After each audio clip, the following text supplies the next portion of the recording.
Marhaba, shalom, and welcome to the ROPESCAST, the independent and alternative voice of the Middle East.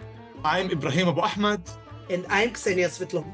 ROPES stands for the Regional Organization for Peace, Economics and Security. We share a holistic vision for the Middle East, where everyone has more to win from conflict resolution and integration than to lose. If you are looking for more information on ROPES, please visit our website, ropes.org.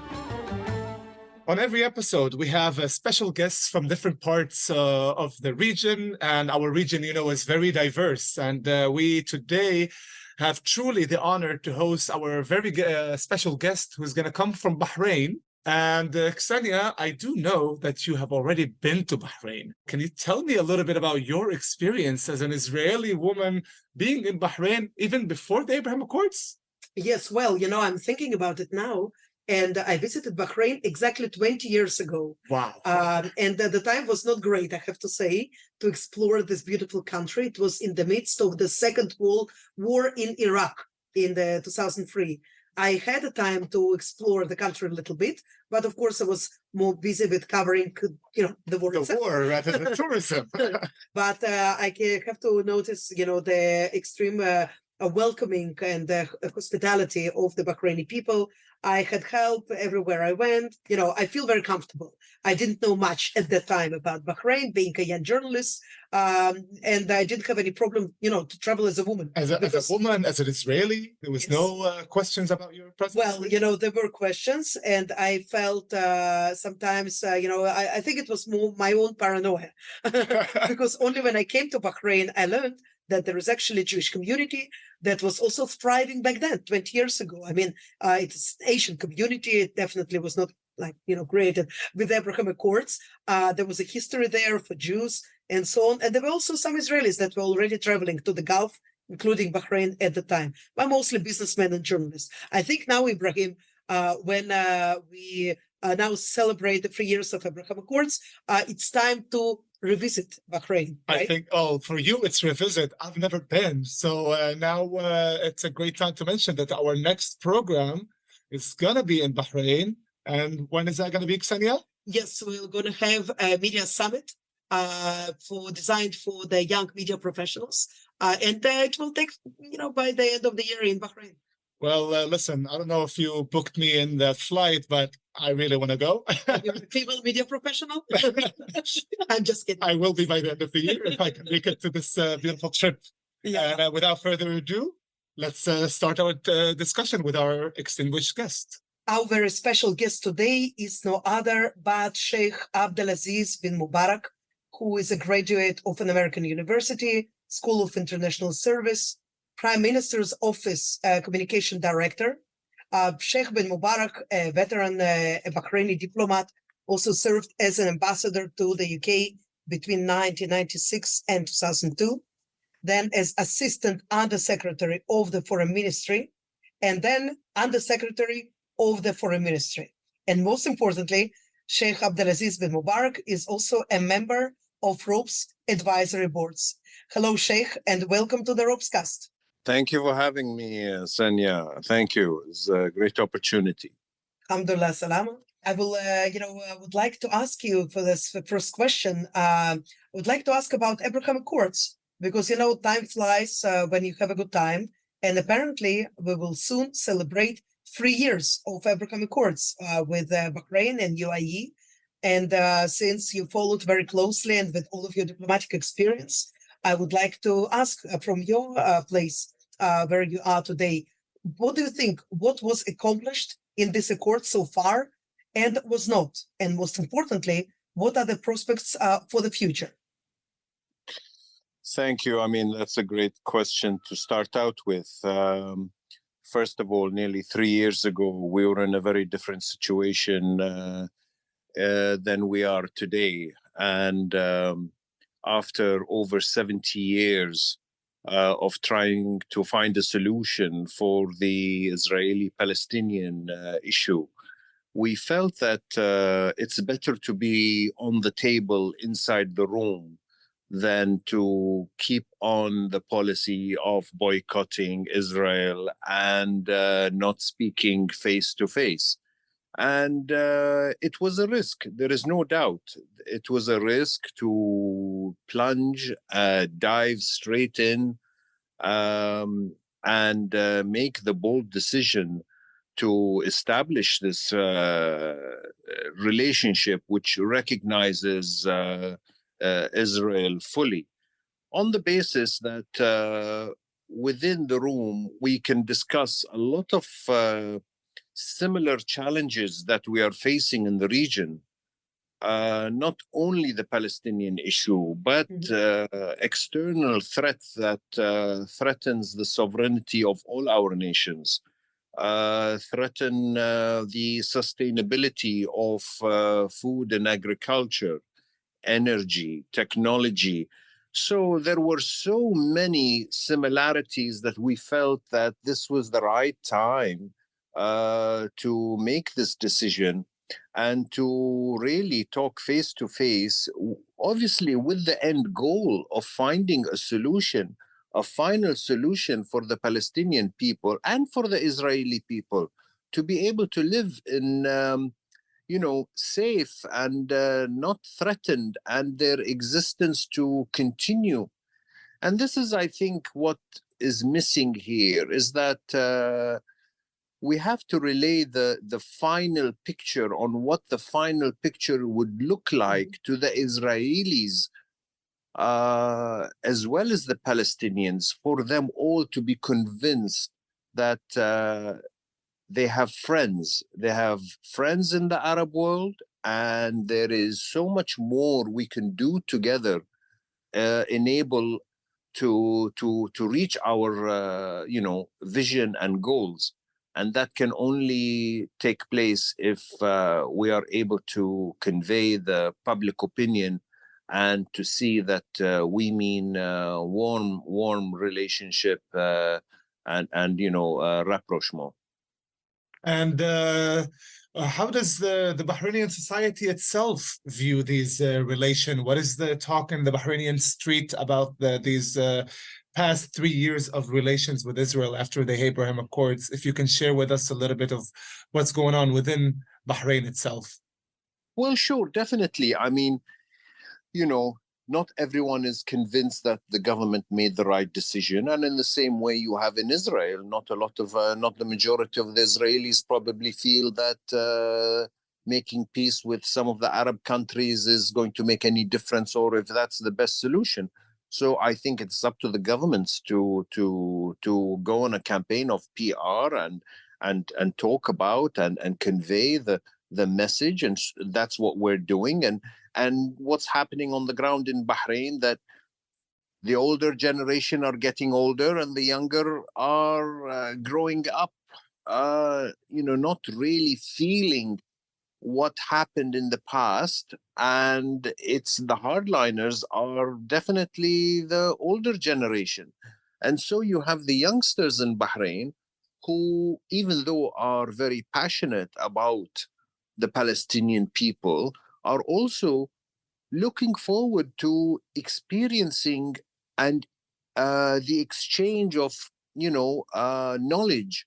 They're looking for jobs, and therefore they would like to see inward investment. They would like to see other prosperous engagement that will make their life better. And if we can convey to them that, look, when there is a final solution, when there is then this will happen, things will get better. It works both ways. And I think, I really believe the largest winner in all of this is Israel, because I feel where else do we have a closer country that has so many similarities in culture and in way of life, that is so advanced in technology, in tourism, in industries, where people would most likely go to invest in, visit, and have exchange programs than Israel. I think Israel is the biggest winner here, but they have to actually believe that this will happen, and therefore the Bahraini society, even though I don't think, it's not as high. The people who were opposed or were not convinced are not as high today as they were nearly 3 years ago. So they're beginning to accept the fact that we have this relationship. We will continue to build on this relationship. And in the anticipation that we will not let go of the Palestinian state, but at the same time, everybody has a role to play. The man on the street has a role to play. The government officials have a role to play. And this will all hopefully end for a better way of life to the Bahraini people. And once they realize that, then you will be able to convey the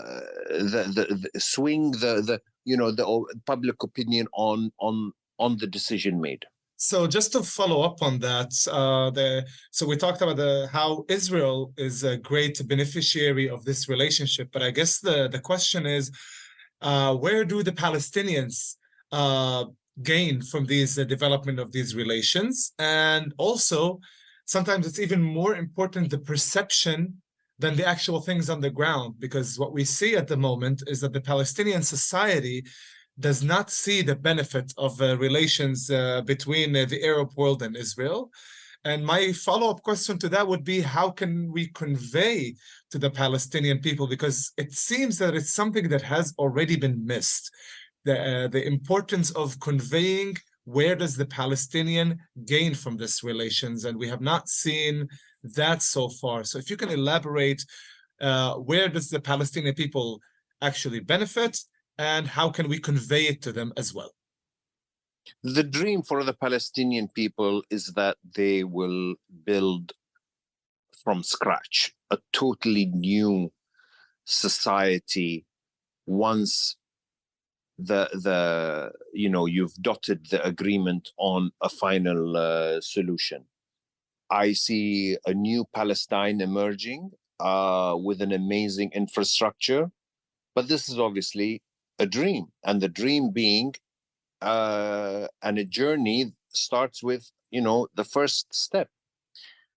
It is also up to the Palestinian people that internal conflicts should be settled, and what we can do is we've taken the first step, and I think I hope you agree with me. I think the biggest obstacle in this is conveying the Israeli government that we are here to stay. This relationship is built on mutual respect, and at the end goal, we're not naive, neither us nor the UAE, where the Israelis might feel that they might be able to get away with having this as relationship without giving in to what we feel is the righteous demands of the Palestinian people.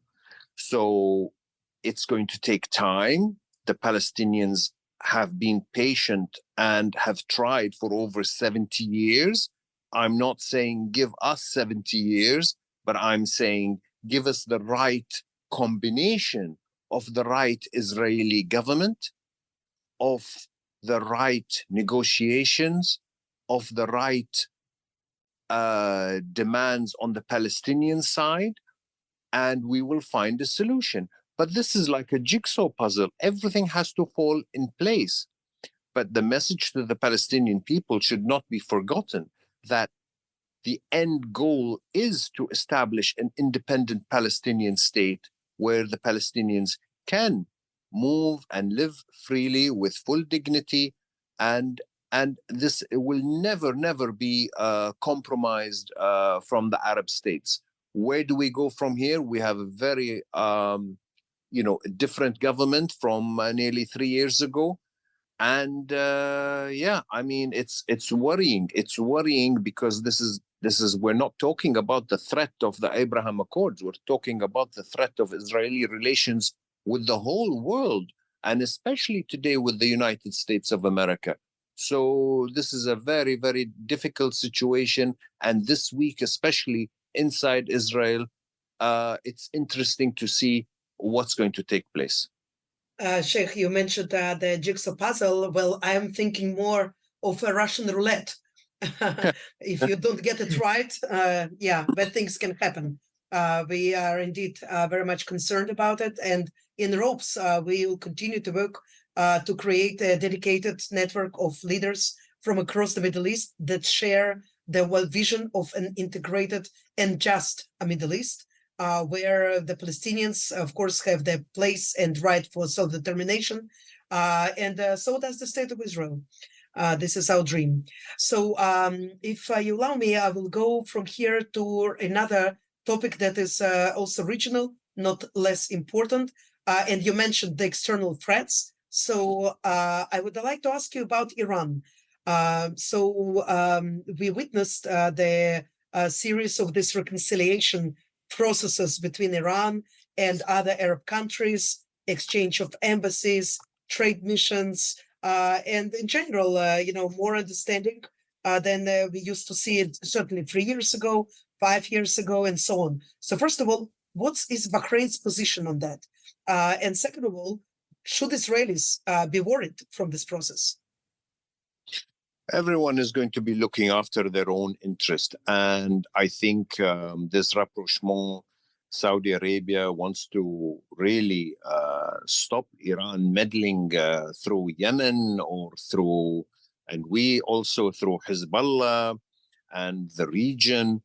And then we come back to the drawing board again.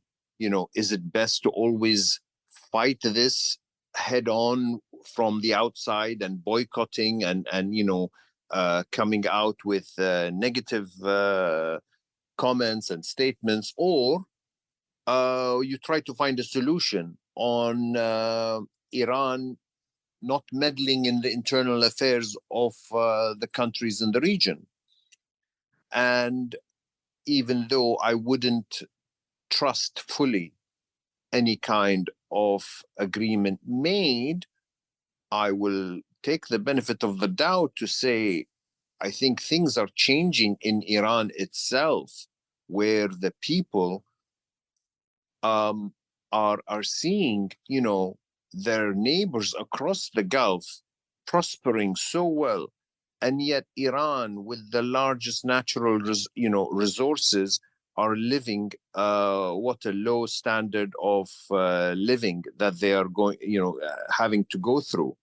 I think the government is under a lot of pressure. However, that does not mean that they can avoid the internal problems that they have by exporting the threats to the region and other places. So we have to be very cautious for sure. But in the same way, Hezbollah and Iran plays a role in Lebanon, in hopefully not for long in Syria, and in Yemen. We have to be cautious, and we have to. One of the main reasons also to establish the Abraham Accords was to push aside these kind of threats that the region is facing. So it's better to live with your neighbor with some kind of understanding rather than to always be in a conflict. You need to build your own country, and therefore you need to establish some kind of understanding. We've had a honeymoon period in the past with Iran, in the sense that, we try to live in some form of harmony, but everything depends on the situation on the ground. And it's a cautious rapprochement to the region, and we should keep it like that. So about my second part of the question about the Israelis, because for many Israelis, I think the conception is that Iran is no neighbor, although we share the Middle East, but Iran is a mortal enemy. And this is how the Islamic Republic of Iran basically labels Israel as its mortal enemy. Should this process succeed, the reconciliation, Don't you think that it will mean that Israel will kind of stand alone against Iran?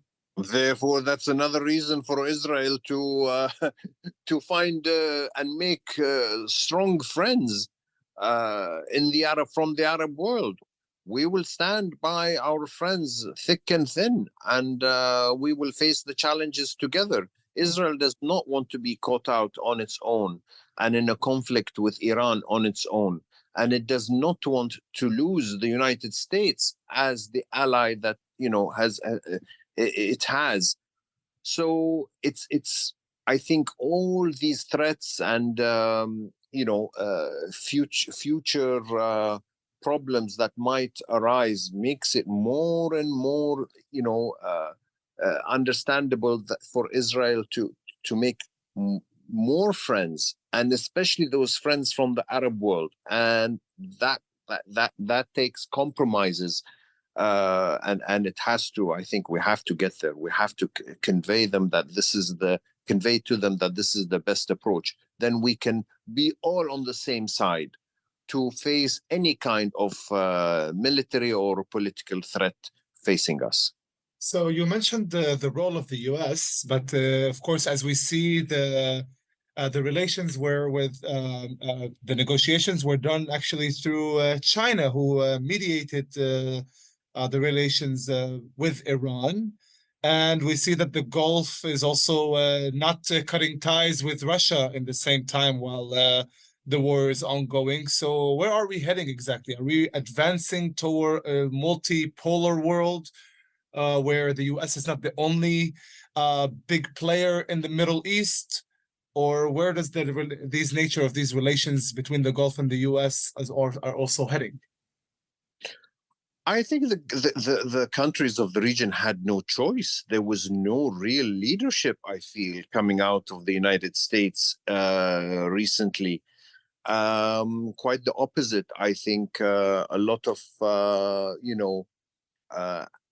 anti-regional positions taken by not necessarily only the present administration, but in the past, where there was not enough understanding of what was going on in the ground. And therefore, I think you saw a vacuum. You saw a vacuum in the superpower role. And there is no doubt that has led to the countries of the region to seek a multipolar, understanding. And China is an emerging country, with an amazing and plays a large role in the infrastructure in the region, and why it should be left out. There's no reason for that. And yes, I mean, we would always look to other countries if we're not getting the full support and the understanding that we felt had a country like the United States should have played and should be playing a much more bigger role than it is today. And that's the reason why I think we are looking elsewhere to establish relationships with the countries that matter and who can understand the relationship of our region in a respectful, diplomatic way that really helps all parties involved. Sheikh, in this regard, I want to ask you a follow-up question, actually about Syria, because there was a lot of blaming act against the US that was not engaged enough in the Syrian crisis, and it escalated to the degree that it influenced the whole of the Middle East, of course, Syria and Iraq directly through the expansion of terrorist ISIS organization. And then, of course, US with also the Arab coalition operated on the ground and succumbed, ISIS and so on. But still, Syria is a mess. And now we see the very interesting process of bringing Damascus back to the Arab fold. I would like to ask you, how do you see this move? Is this also something that is derived from the inability of the US to stabilize the situation and provide some kind of solution? And also, can this move, in your opinion, contribute at some point to the stabilization of the situation between Israel and Syria? Yes, definitely. I mean, what can I say? Yes, yes, and yes. We've seen red lines in the past come and go, no action by the United States. What is it? 13 years nearly, boycotting Syria. What have we achieved? Nothing, absolutely nothing. Again, Syria is not in the position that it was. It is today as it was 13 years ago. And I can imagine, definitely, I can imagine where we can play a role in indirectly, you know, getting Syria to back off or to have a relationship that's agreeable to all parties. It needs to rebuild its country. It needs to start gaining the support that it wants. And this is why I think the mature leadership of our region, and I'm proud that the way that we have been moving forward, being patient, has established us to be the mediators and to be the interlocutors between the different countries of the region. So definitely, I think we can have an influence on Syria-Israeli relations. We definitely can influence Syria in a way, you know, to move forward, because they would like to see them build their country from scratch again, and they should be involved. Now, you know, having said that, if unfortunately the leaders of their country are looking to, you know, to export their power struggle otherwhere outside Syria, then I cannot say much for that. We have a problem in the region, and especially in Saudi Arabia, the drug issue that's probably emerging from Syria. The Captagon crisis. Yeah, absolutely. Absolutely. We need to, you know, what's the best way? It's much easier. Instead of always trying to defend it coming in, you go to the source and you try to make some kind of agreement with them that, you know, that we have, Saudi Arabia has announced a war against the drug trade. And it's not just staying within its borders by trying to avoid this, but we'll go to the source and to all the places that we feel that the drug issue is arising from. And we will never be allowed to be leveraged and or blackmailed by having that as the drug trade is a weapon, and we will not allow that to be used against the people and the younger generation of the region. And so this is another way of diplomatically trying to approach this head on. And if this rapprochement with Syria and you know, talking and being in the room with them will at least curb the huge immensity of this trade, then we will benefit from this for sure. Looking at Saudi Arabia that we just mentioned, you know, we're 3 years after the Abraham Accords, and Israel looks as it sets its eyes on the next goal, which is relations with Saudi Arabia. Do you see this as something that it's viable? Is it something that we can actually see by the end of the year, as some within Israel are trying to suggest within the government? What are the conditions for such relations to be formed between Israel and Saudi Arabia?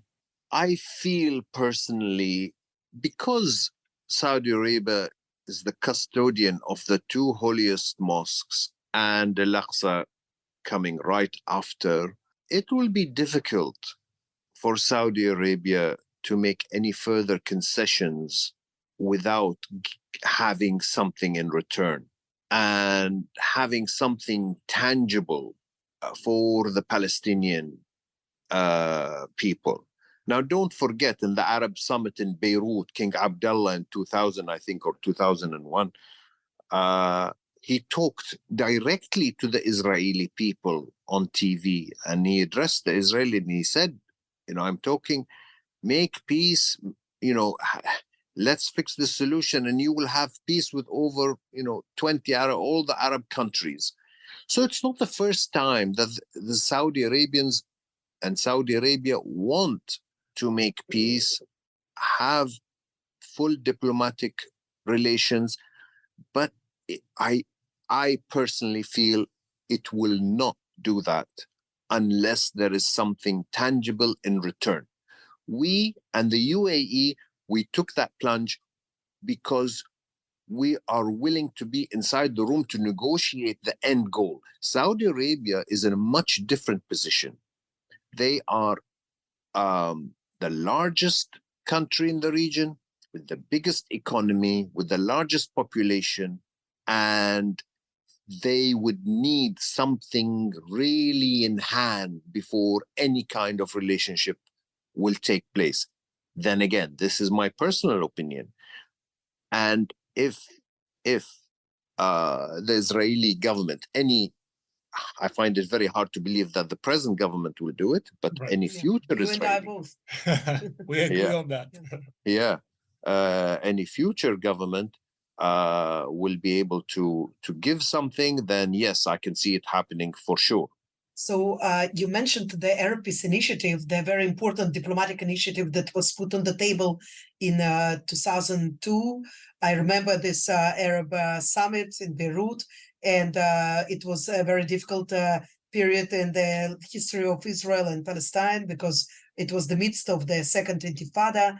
Blood was spilling like water, and suddenly a Saudi leader comes up with this plan to how to save the situation, how to find a solution. Unfortunately, this was not addressed by the Israeli government, any Israeli government so far. But I have to also remind to our listeners that it was not the first time when Saudi Arabia put a peace initiative on the table, because we also had the King Fahed's peace initiative of 1981. And of course, that one also did not promote, was not promoted and was not advanced by neither the Israelis, also the American administration for that point.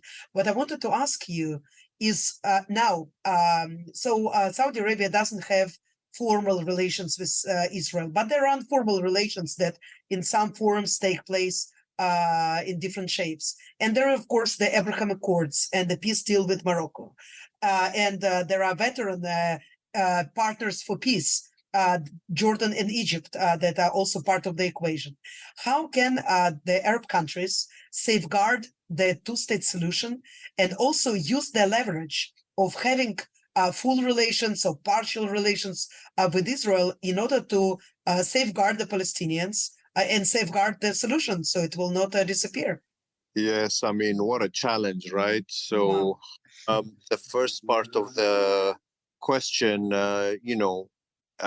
Saudi Arabia doesn't even have some of the very extreme laws that some of the other countries do, where, even sports people cannot play against the Israeli players or anything like that. I think the airspace now is open for Israeli planes to fly over. There are small hints and, gestures that show good initiative from the Saudi Arabian side, that everything is possible. But don't let that fool the Israeli government to think that these are gestures that will end up to establishing a full diplomatic relationship agreement. It is just goodwill gestures,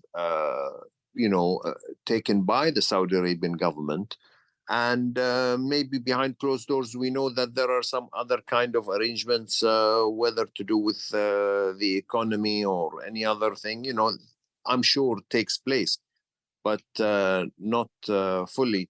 Now, in regards to safeguarding the Palestinian, state, now, what kind of state are we going to be looking at when and if the time comes?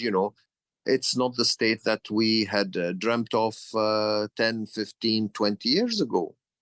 But every time a day passes, it's going to look very different.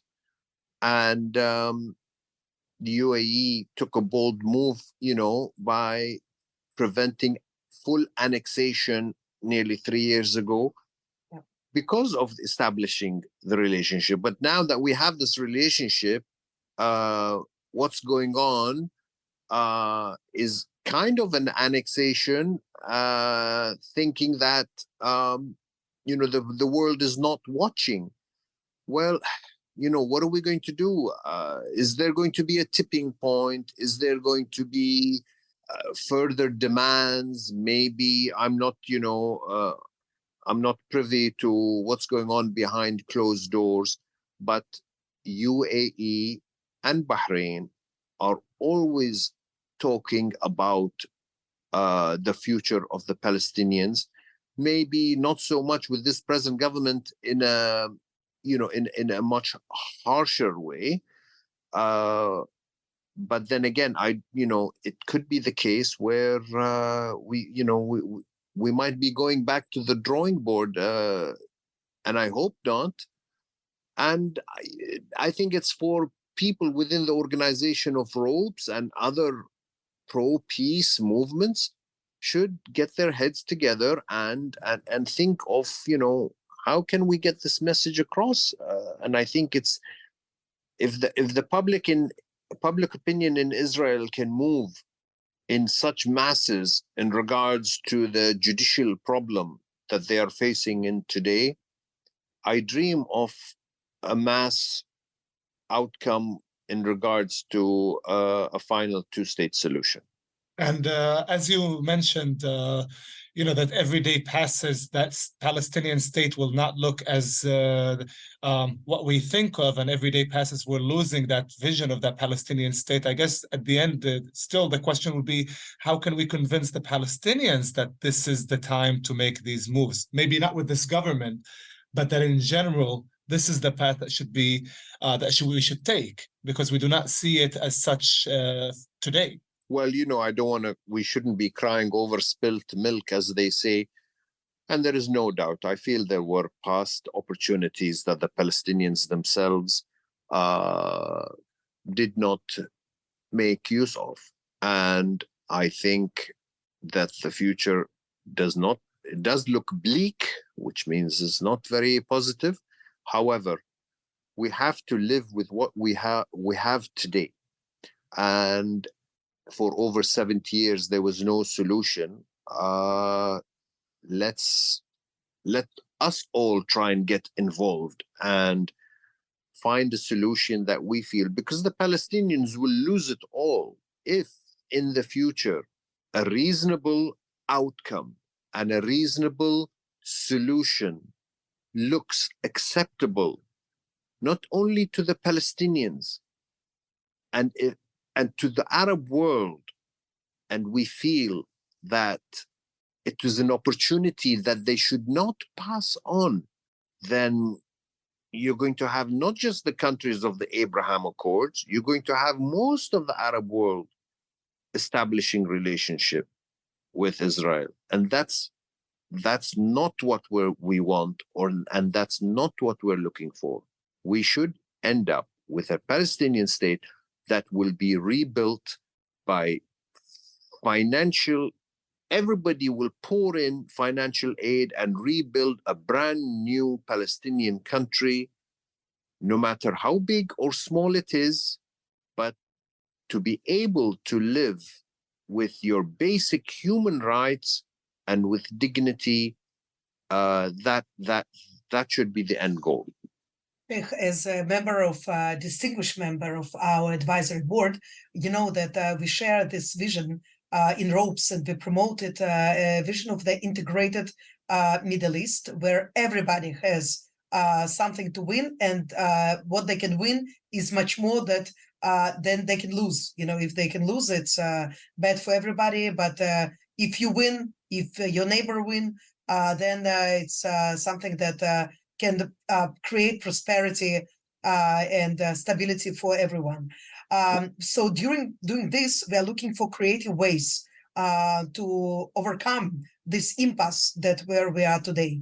We are looking at environment and well, you live in a very hot country, but I can tell you that also Israel and Palestine becomes increasingly hot, even the traditionally colder areas, for example. And climate knows no borders, and pollution knows no borders. We share the same Mediterranean here between Israelis and Palestinians and Egyptians as well. Many other countries, Syria, of course, and Lebanon.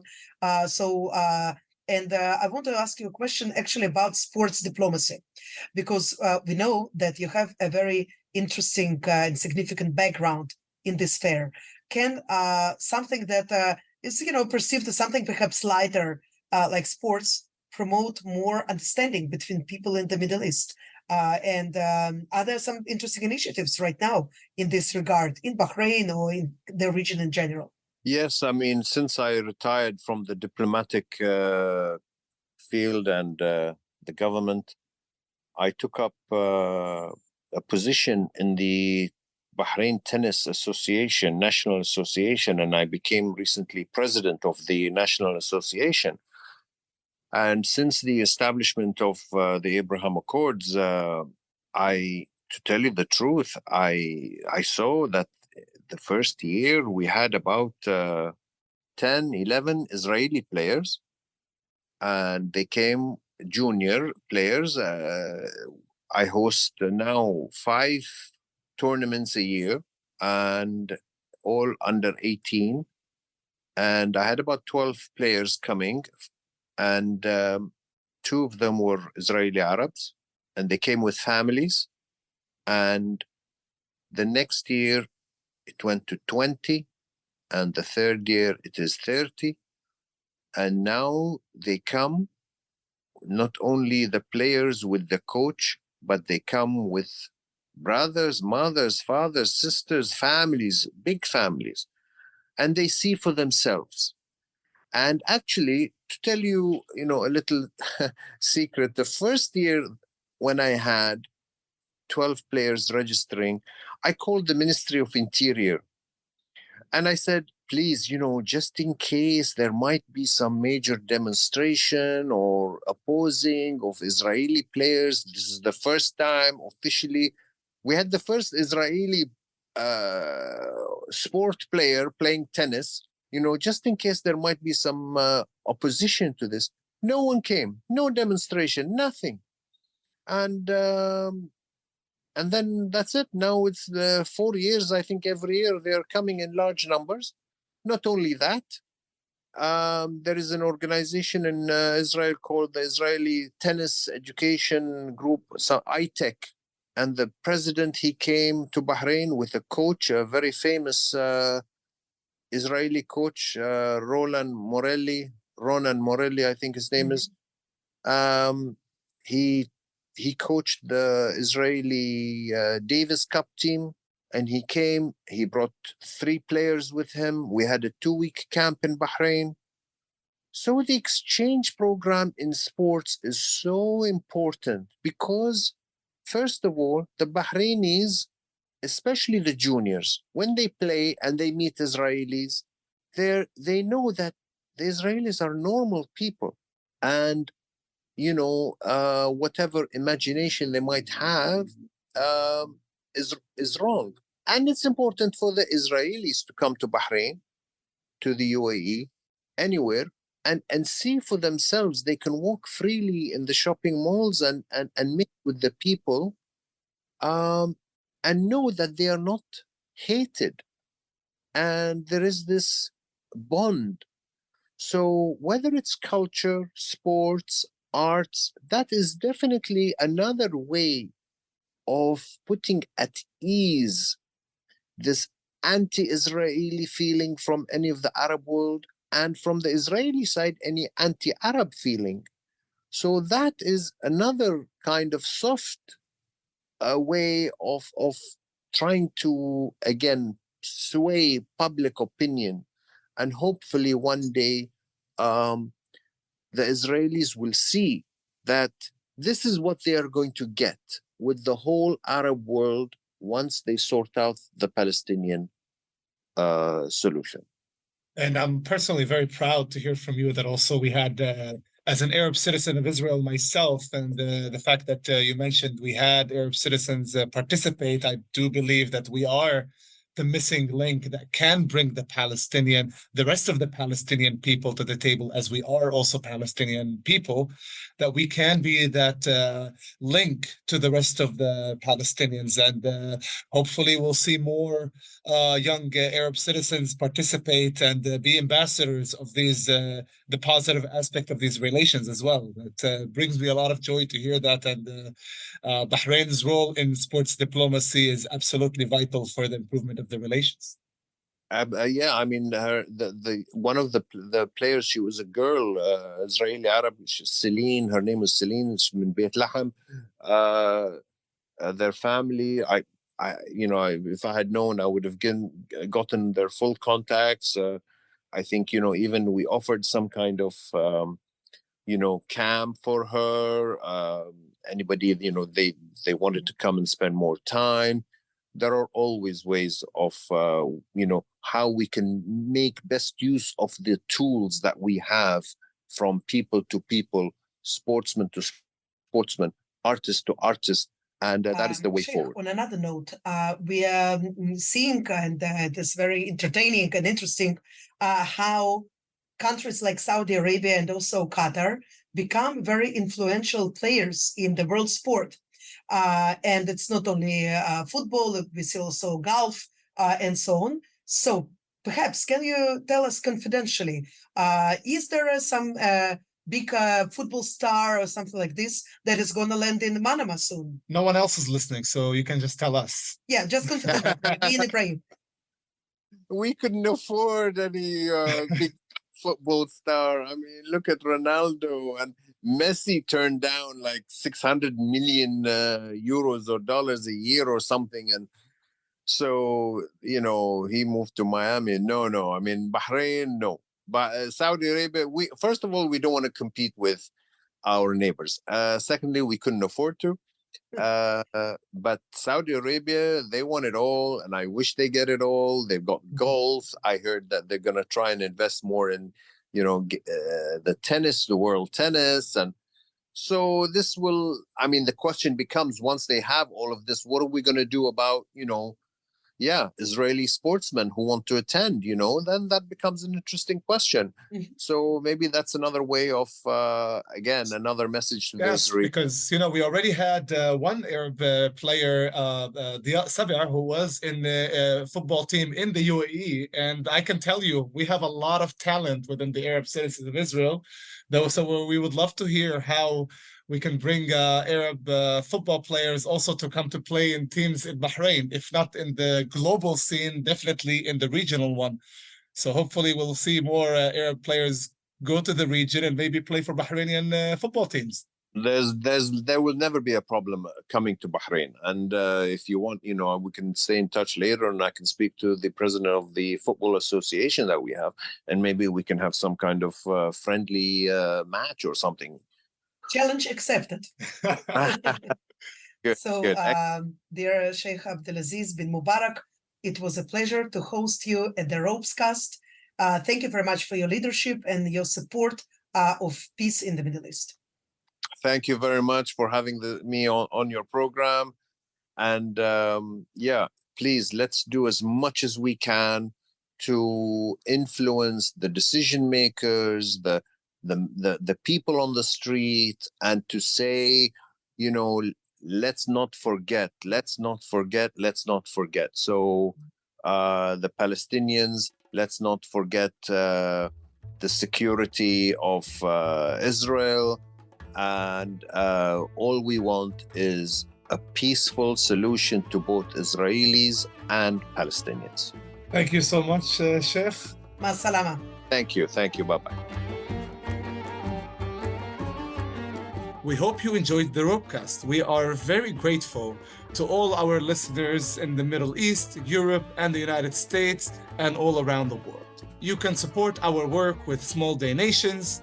More details are on our website at rope.org. We also invite you to follow us on ropes.org, on Twitter, Facebook, Instagram, to read and find out more about our work and all the things that we do, and to keep engaged with us and everything we're trying to do here in our beautiful Middle East. ROPESCAST can be found on Apple Podcasts, Spotify, SoundCloud, and all quality podcast platforms. I am Ibrahim Abu-Ahmad.